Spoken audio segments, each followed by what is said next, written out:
fresh mullet caught yesterday. Use this for cut bait today. Scissors always come in handy.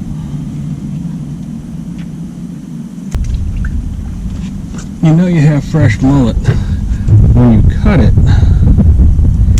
It doesn't turn to mush. If it turns to mush, its usefulness is about over with. These are the size pieces I want to use. You get these larger ones, and you get it down to the right size, it turns into strips of meat like this. I don't like this as much. It still works, but not as good as if it's all rounded, like the shape of a... I like it better in this shape. Alright, and even better than that.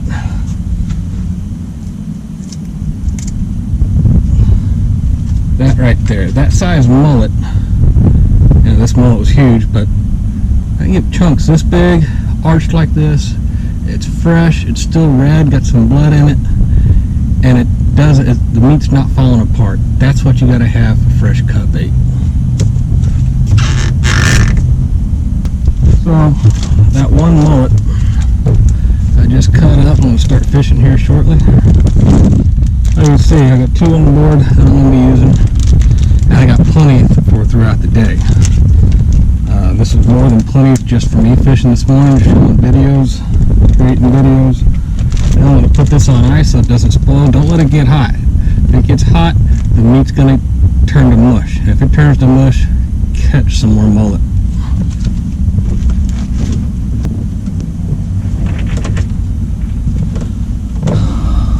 Okay, people want to know how I go about setting up my rod using cut bait. Alright, I'm using a Spinfisher 6 4500. It's all around great purpose rod and reel. Alright, they have fins, wind tamer 15-pound braid. I like yellow because it shows. If I got clients on board, I got 4 or 5 people out there with lines out. If it's dark green or darker color and it just blends in with the water, I can't tell where their lines are. So I like to know where my clients' lines are so I can see what it's doing and let them know when they have a bite if they don't know already. I use Seagar fluorocarbon leader, the blue label. It's 20-pound. And this is a owner 2-watt Bluetooth light wire hook. The knot I use,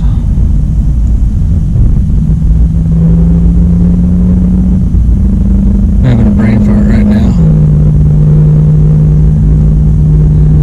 And my line to leader is a surgeon's knot.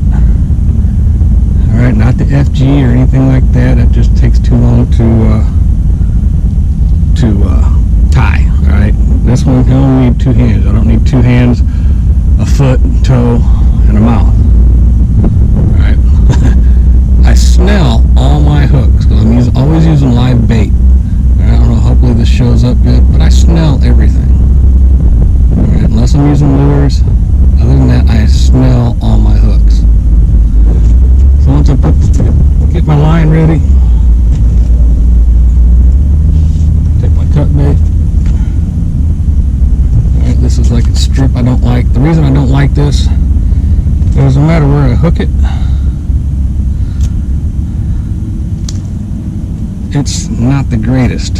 Alright, because now the pinfish and stuff is going to go and just munch all over this and pull all that meat out before a redfish finds it. So let me go ahead and get this out.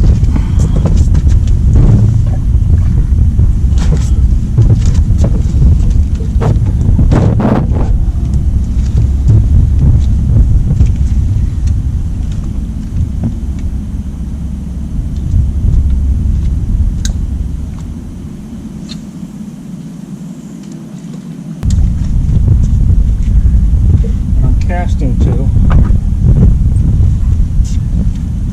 on the outgoing tide. Alright, I got a creek behind me,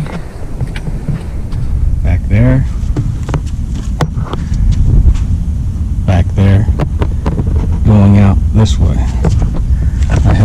water movement. See the leaves floating out? So I have good water movement. Nice and early. Why am I set up this way? If I was using live bait, I could be facing the opposite direction of casting back towards the current, and the cut bait's going to go with the current. So if I'm casting into the current, it's just going to bring it back towards the boat, and I don't want that to happen.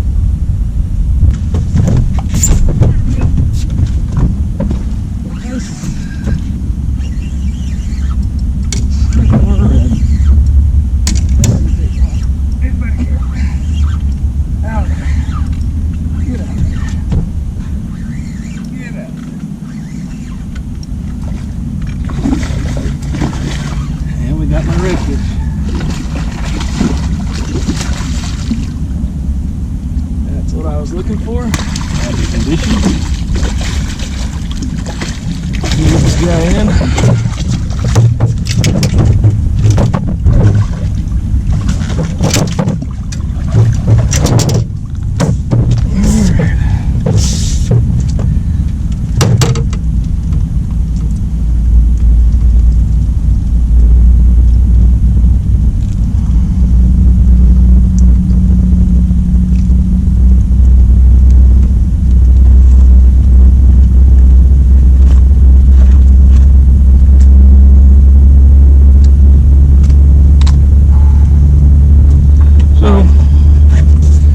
See, cut bait. Alright, this guy, nicer spots on this side.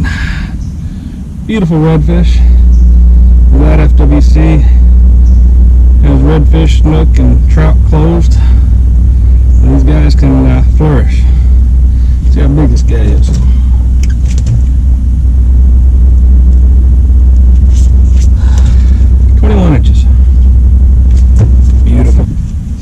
Reasons I use cut bait. You can use pinfish, you can use white bait, you can use cut mullet, you can use a whole lot of different things. I like cut bait because unlike a pinfish or a live white bait, redfin herring, whatever you want to use, and they'll catch fish. I like using the cut bait because I take a lot of novice fishermen out, and them knowing the difference between their bait fish swimming and a bigger fish biting it, it's kind of hard. But if they have a piece of cut bait on, that cut bait's not moving. If they feel the tug is a drug, that's what we look for. Also, I think it's a lot easier for cut bait because it puts a scent in the water. That oil from the mullet, it gets out in the water. Fish come to it. Or if you're using a live bait, the fish have to see it or sense the vibration in the water. All right, they might not be able to find it, but with that oil in the water, it drifts out with the tide, and they find it. They come to it. It draws them out of the mangrove.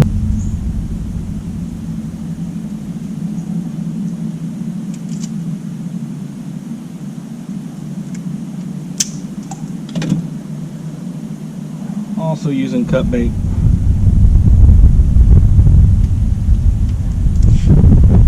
Using too big of a bait, because as you're catching fish, maybe the size is going up, a different school's going by. Alright. The size fish that's in Southwest Florida, the size redfish that's inshore out here in Matlacha, they range anywhere from 18 to 36, 37 inches. You know, so they're the size of their mouth. This is the perfect size chunk. I have seen videos of people on the East Coast using huge chunks. I wish I could use chunks that big on this side, but it's just too big. They get nipped apart. Therefore, I use about 1.5 inch chunks.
since I just got broke off by a bigger one.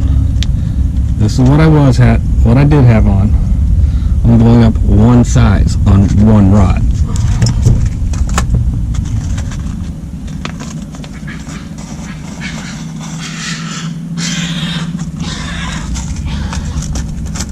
Sounds like Jurassic Park. Okay, I'm going to show you quickly how I snell my hooks. Hopefully this turns out good. Like this. Through. About that much. I pinch it, and I'm going to bring this around, and I'm going to hold that loop. Now I'm going to wrap it 6 times. 1, 2, 3, 4, 5, 6. I still got some extra I can wrap. 7, 8. Now I'm going to hold that. I'm going to come back to that loop I made right here. That tag. I'm going to push that through that loop. Hold on to it. Cinch it down. And I just did my knot. Flip off a little bit excess. And that's it. That was easy. Another one of my pet peeves when I'm using cut bait. Alright, I cut it. Some people will take it and they're cleaning off their hands. They will just toss it in the water. I never do that. I just cut it up. What you saw, I bagged it up. So each piece is still fresh, still has that oil on it. I don't want this to touch. I don't want to touch my boat. I don't want it. Definitely don't want it in the water, because then it's going to wash off the oil and the scent that's on there, getting a bite on the other line. All right. So the first time this ever touches the water is where it's going to sit and hopefully catch a fish.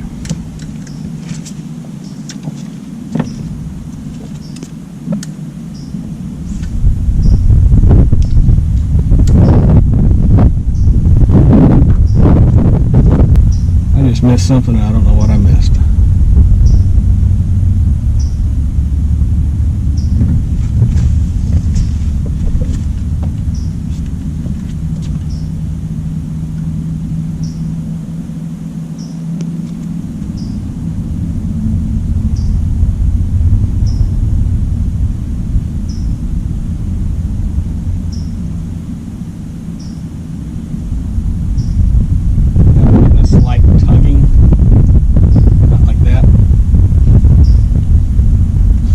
Which is normally an indication of a catfish.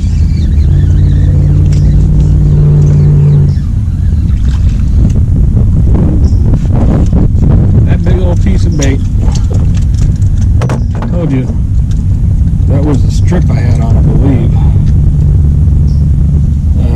I caught a bait fish. That's a pinfish. He just got turned into cut bait.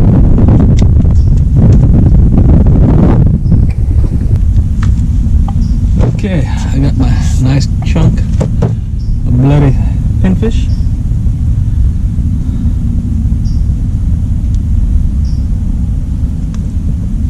Excess skin off. Again, I hook them through the meat, through the skin, any scales on the tip of the hook. I take them off, and that's it.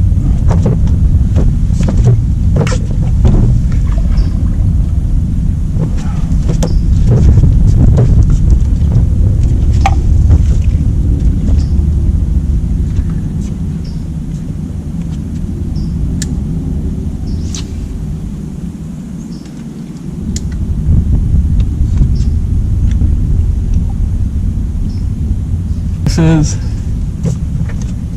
the leader I use. So you got a blue label, 20-pound carbon.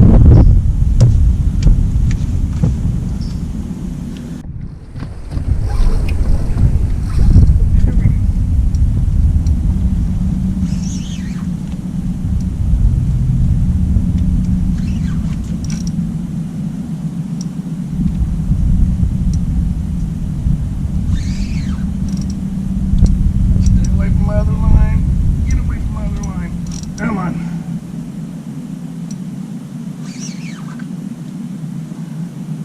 trying to steer him away from my other line. And he got in it. Darn it. He got in my other line. This is going to be a mess.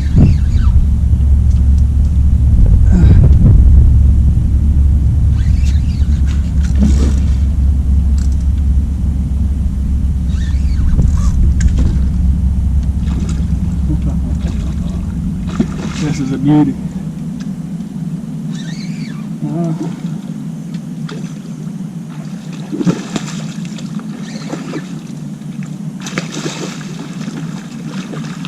You know what? Yeah, he's in my line. Darn it.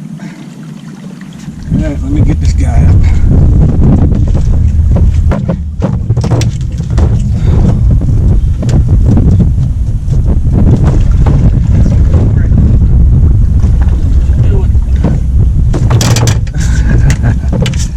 Got him. And this was on that cut pinfish.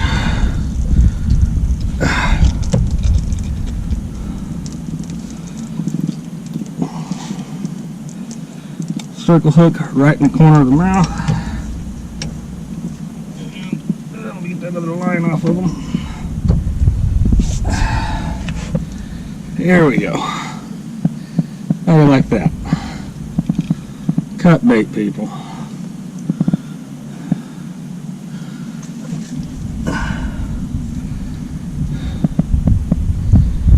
You can see all the scratches on his head. Alright, that's him up in the mangroves, rummaging around.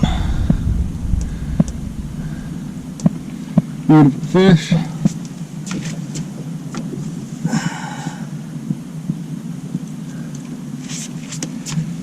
"29 inches.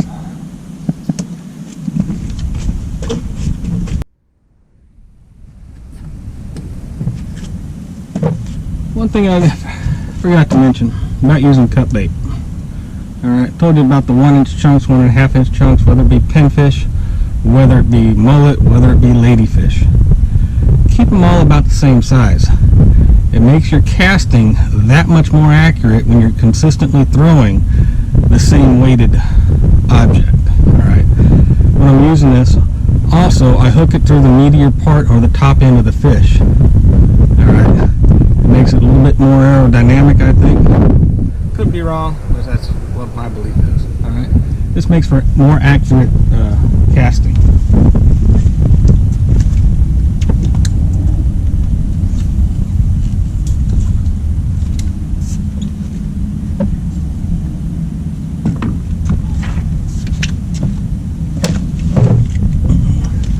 Got this one set up.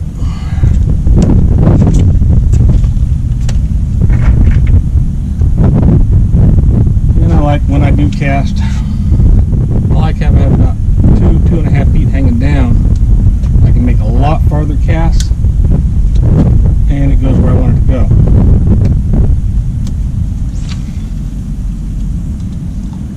Every time.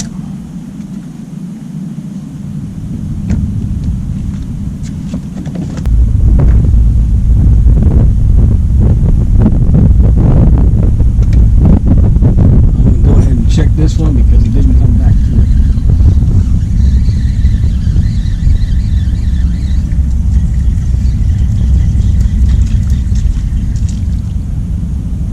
Still got it. Put it right back out there.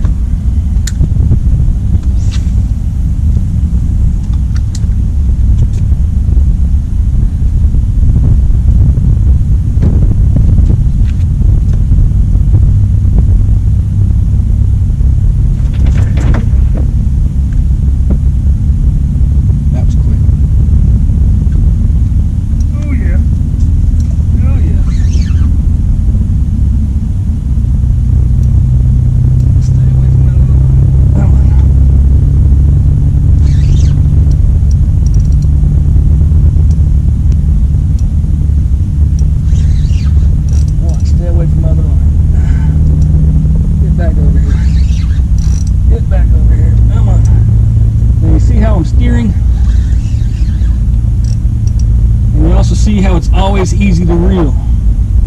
Don't fight a fish with the reel. You pull them to you. Reel to it, keeping that line taut. Steer him the way he wants to go.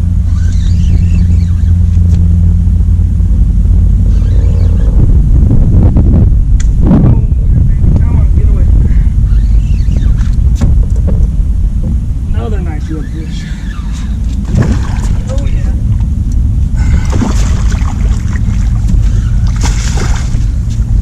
Get this guy on board.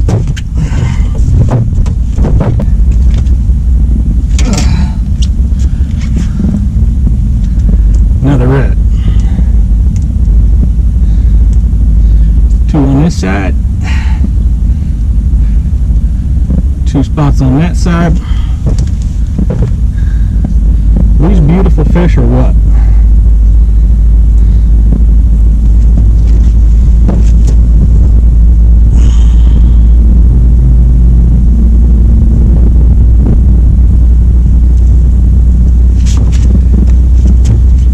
.7 inches on the money. Perfect tournament fish.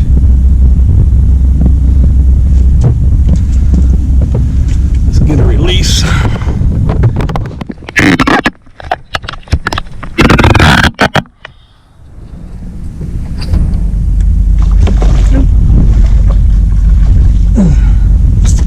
That was quick.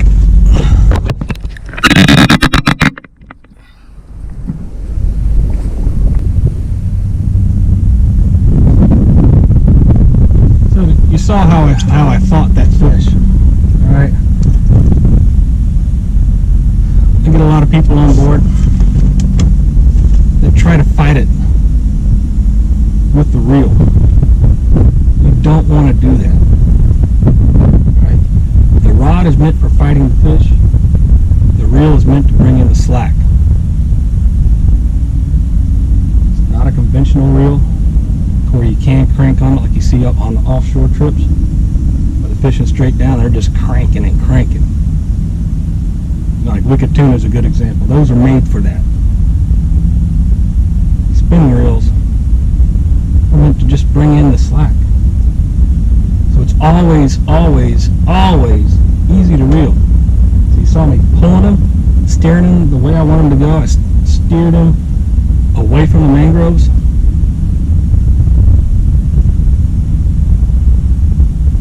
And then I reeled to it, keeping the line tight, and then pull him some more and just keep doing it and steering him the way I want him to go. Steering away from danger objects. If my trolling motor was down, or if he was at the back of the boat. The tide's coming out. I'm going to go set up a little bit different.